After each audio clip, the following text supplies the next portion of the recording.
tempat bersejarah Islam, Bukit Syafa dan Marwah, jejak Hajar, jejak keimanan. Bukit Syafa dan Marwah mungkin hanya dua gundukan batu kecil di mata manusia, tapi di mata langit, keduanya menjadi saksi bagaimana cinta, tawakal, dan perjuangan seorang ibu menggetarkan arsy Allah. Di sanalah seorang hamba wanita bernama Hajar berlari bukan karena kelemahan, tapi karena yakin bahwa Allah tak pernah meninggalkan hambanya. Mari kita mulai menyusuri jejaknya. Dari tanah tandus yang menjadi pusat iman dunia, inilah kisah Bukit Syafa dan Marwah. Ketika Nabi Ibrahim alaihissalam diperintahkan oleh Allah subhanahu wa ta'ala untuk meninggalkan Hajar dan Ismail di lembah tak berpenghuni, ia tidak memahami sepenuhnya alasannya. Tapi sebagai hamba yang taat, beliau tetap menjalankannya. Keputusan ini bukan karena kurang cinta, tapi karena cinta yang lebih tinggi kepada Allah. Allah berfirman, "Ya Tuhan kami, sesungguhnya aku telah menempatkan sebagian keturunanku di lembah yang tidak mempunyai tanam-tanaman di dekat rumah Engkau, Baitullah yang dihormati." Sebagaimana tercantum di dalam Al-Quran, Surat Ibrahim ayat 37. Sementara itu, Hajar bertanya, "Apakah ini perintah Allah?" Dan Ibrahim menjawab, "Ya." Hajar pun berkata, "Kalau begitu, Allah tidak akan menyia-nyiakan kami." Sebagaimana disebutkan dalam hadis riwayat Bukhari, sebuah kalimat yang menjadi inti seluruh iman, yaitu keyakinan bahwa Allah subhanahu wa ta'ala tidak akan pernah menelantarkan mereka yang percaya. Dalam kehausan dan keputusasaan, Hajar berlari antara dua bukit, yaitu Syafa dan Marwah. Ia lakukan ini bukan sekali, tapi 7 kali. 7 kali ia naik dan turun bukit, bukan sekadar mencari air, tapi mencari ridanya.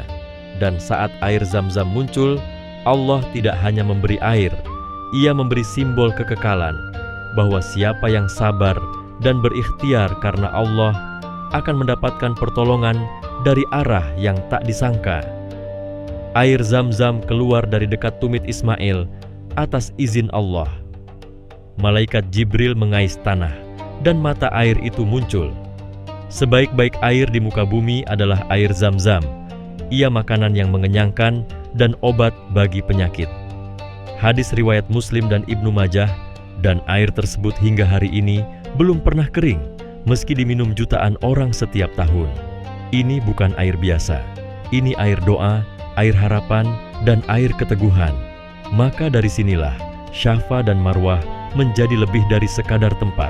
Ia adalah titik awal peradaban iman. Di zaman Rasulullah Shallallahu Alaihi Wasallam, sa'i kembali hidup sebagai rukun dalam haji dan umrah. Namun awalnya ada keraguan, karena dahulu antara dua bukit itu pernah berdiri dua berhala bernama Isaf dan Nailah. Maka Allah menurunkan ayat, "Sesungguhnya Syafa dan Marwah merupakan sebagian syiar agama Allah. Maka siapa yang beribadah haji ke Baitullah atau berumrah, tidak ada dosa baginya mengerjakan sa'i di antara keduanya. Dan siapa yang dengan kerelaan hati mengerjakan kebajikan, maka Allah maha mensyukuri, maha mengetahui." Sebagaimana tercantum dalam Al-Quran Surat Al-Baqarah ayat 158. Inilah ibadah yang dihidupkan dari jejak seorang ibu, bukan nabi, bukan raja, tapi seorang perempuan, karena imannya, bukan karena status atau kedudukannya. Hari ini, setiap muslim yang melakukan umrah atau haji akan melakukan sa'i. Bukan sekadar menapak ubin di Mas'ah, yakni lorong antara Syafa dan Marwah, tapi menapak semangat Hajar. Tidak sedikit yang menangis saat melewati titik itu, bukan karena capek, tapi karena terhubung dengan sesuatu yang lebih tinggi, sebuah kisah perjuangan ruhani. Kini Syafa dan Marwah ditata megah, dilindungi atap dan lantai marmer, tapi nilainya tetap sama, yakni iman, usaha, dan pengorbanan. Kisah Hajar di antara Syafa dan Marwah bukan hanya tentang sejarah, tetapi tentang pesan abadi, yaitu bahwa keimanan sejati diuji dalam keheningan, harapan tumbuh di tengah keterbatasan, dan ikhtiar adalah bagian dari ibadah. Dari jejaknya, kita belajar bahwa keyakinan kepada Allah harus berdiri di atas kepercayaan penuh, bukan sekadar logika. Dan berikut ini ada beberapa pesan moral yang bisa kita petik dari kisah ini. Yang pertama adalah bahwa iman harus tanpa keraguan. Percaya pada perintah Allah Subhanahu wa Ta'ala harus dilakukan tanpa keraguan, meski logika tak memahaminya. Yang kedua adalah bahwa usaha adalah ibadah. Momen di mana ia berlari bukan karena takut, tapi karena yakin akan pertolongan. Yang ketiga adalah bahwa sosok perempuan juga memiliki peranan penting dalam sejarah Islam. Kisah ini menunjukkan perempuan bisa menjadi pusat syariat dan sumber keteladanan. Yang keempat adalah bahwa doa dan air mata tidak akan pernah sia-sia. Dari linangan air mata Hajar, Allah Subhanahu wa Ta'ala menurunkan sumber air abadi.